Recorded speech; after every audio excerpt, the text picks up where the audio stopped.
On behalf of the Board of Trustees and the staff of the Cape Ann Museum, let me say that we are delighted to be a part of the Arts and Humanities Month and to be participating in the celebration of poet Charles Olson's 100th birthday observance. And now let me introduce Senator Bruce Todd.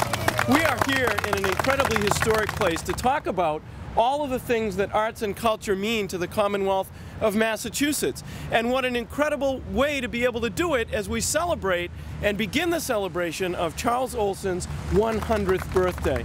Now, it's important to understand that this is a celebration that encompasses the entire Commonwealth of Massachusetts.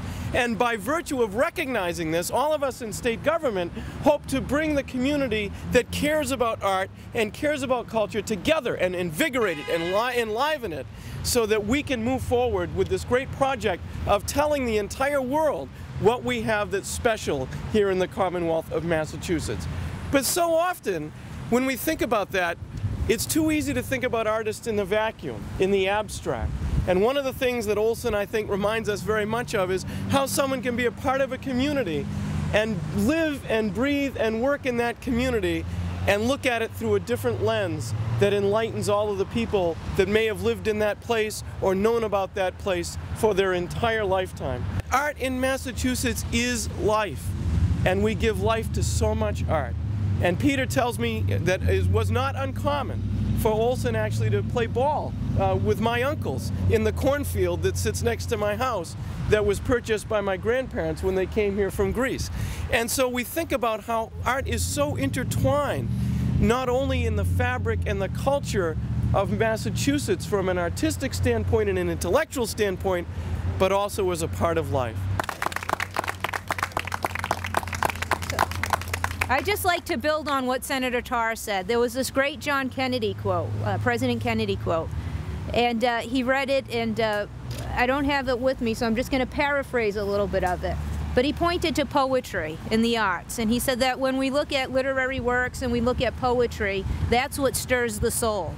And he talked about paintings, and he said that when you look at paintings, paintings remind us of who we are, because it's in the paintings that we see the reflections.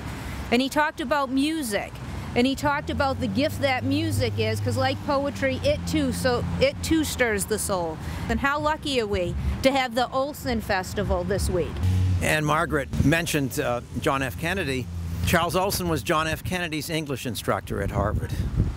And there was a great deal of, we all like to believe that, that even though Olson was a very young man then, that both some of the coming greatness of Kennedy rubbed off on Olson and some of the coming greatness of Olson rubbed off on Kennedy. But it shows you how the arts are and how important they are. And it's in that spirit that the governor has made a proclamation relative to this month. And I'm going to begin reading it, and then I'm going to actually hand it off to Representative Ferranti. And so this reads, to begin, in the Commonwealth of Massachusetts, a proclamation by His Excellency Governor Deval L. Patrick. Whereas the arts and humanities enhance and enrich the lives of every American, and whereas the arts and humanities positively affect every aspect of life in our state, including the economy, social service delivery, job creation, creativity, community livability, and quality education, and whereas the nonprofit arts industry strengthens our economy by gathering $166.2 billion in total economic activity annually, and by supporting the full-time equivalent of 5.7 million jobs. And whereas Massachusetts has 15.5% more cultural workers than the national average and 23.5% more artists, and